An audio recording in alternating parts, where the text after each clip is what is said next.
Honkai Star Rail does a lot of things right. Specifically, it does a lot of things better than Genshin. Free 5-star beginner banner, nice. Expanded talent system, nice. More control over artifacts, it's a bit limited, but nice. Choosing a 5-star off the standard banner, again, a bit stingy, but nice. 5-star late cones available for free to play players, that's so nice. Overall, there's a lot of systematic changes that really make it seem like MiHoYo have learned a lot from Genshin. But I think one area that may actually be a bit of a step backwards is Honkai Star Rail's weapon system. Let me just say right off the bat, when I say late cones are worse than Genshin Impact's weapons, I mean almost entirely design-wise. Being able to obtain the best late cones in the game reliably as a free-to-play player makes it instantly better as a system than Genshin Impact's weapons. I'm really surprised MiHoYo took this direction. I think it shows a lot of confidence in their game, but there are some feels bad elements to the system. I actually think it makes for quite an interesting topic. Hello, I'm Shagrot the Goblin, and in this video I'll be discussing why late cones are just a little bit lame. The first point I want to make is actually the catalyst for me starting this discussion in the first place. Let me set up a little scenario. My favourite thing to do in gacha games is to use a bottom tier character, or at least a character that's perceived this way, and pair them with an entourage of uber powerful supports, really pushing them to their limits. In Star Rail, I knew straight away that Xing Shui would be my main. Her Mahjong gimmick is so cool, and she's normally rated really low in the community rankings as well. Bronya is a natural fit for my dream team, being that she's the best support in the game, so if I do get a 5-star off the gacha, she's the best case scenario. After playing through most of the game and realising the new player freebies were drying up, and not only had I not got a single copy of Xing Shui, but I hadn't got a single copy of actually anything I was interested in, and the only support I had rolled was Japad off the freebie banner, and I'm not in a rush to be playing B-Tech Kai from Guilty Gear. So, I rerolled. In fact, I rerolled for the best part of a day. It was not a very productive day.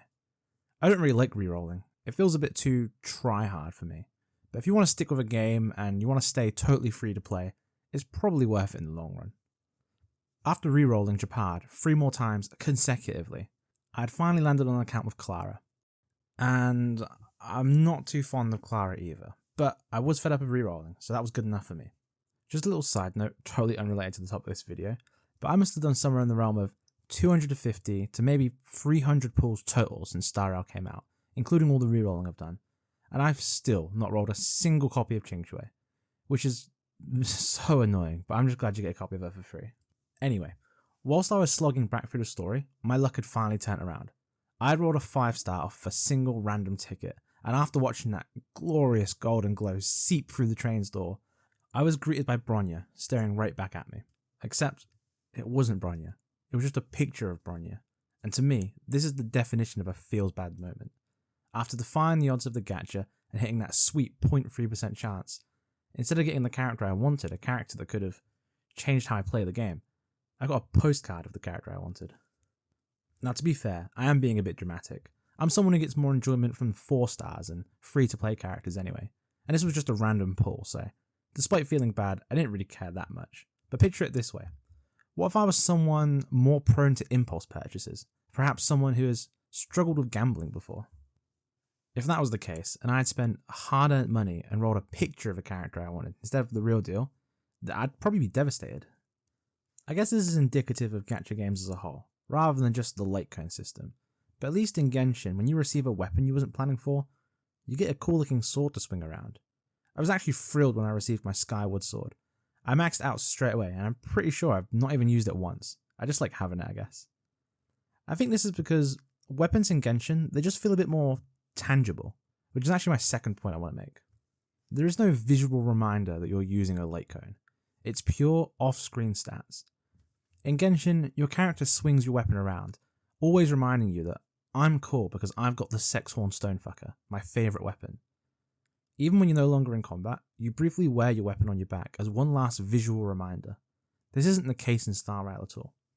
Late cones are solely off-screen statistics, but this does actually carry a significant upside.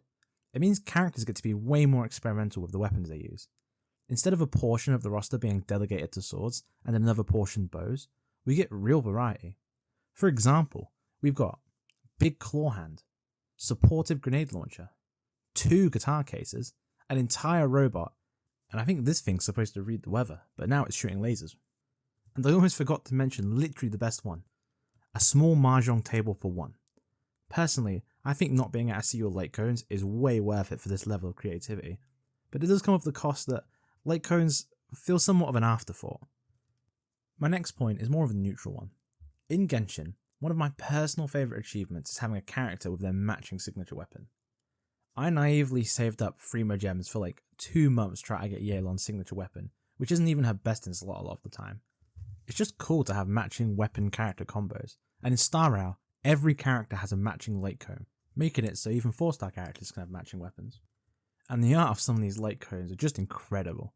Just look how cute this one is for Xing Shui, which is why it sucks that a bunch of these are just locked behind a paywall.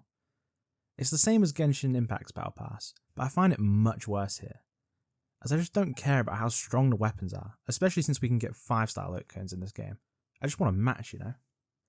I suppose this argument is somewhat nullified by the fact that we don't get to see late cones displayed on our characters. I think it's just the completionist part of my brain acting up. I'm aware this is a very subjective video, but you haven't seen anything yet. It could just be me, because I'm really not the greatest goblin, but I really struggle to tell the late cones apart, like ability wise I mean, especially the DPS ones. Let me give you a quick example, but if I'm wrong, which is very likely, do let me know in the comments. I'm looking to give Clara a 4-star late cone until I get her signature 5-star. Some of the options I have available are: the moles welcome you, gain 12% attack buff when your character attacks by most means. It has a cap, though annoyingly it doesn't tell you what the cap is. I have a secret vow, 20% flat damage boost, doubled if you have less % health than whoever you're attacking. And we have Under the Blue Sky, 16% attack buff and 12% crit rate, a bond killing an enemy. The buff is limited to 3 turns, but there's no mention of whether it stacks or if killing someone else refreshes the timer. I really don't know. Just looking at these 3 examples, I don't know which one's best. Is flat damage more valuable than attack boost or crit rate? They all kind of do the same thing, in very similar ways.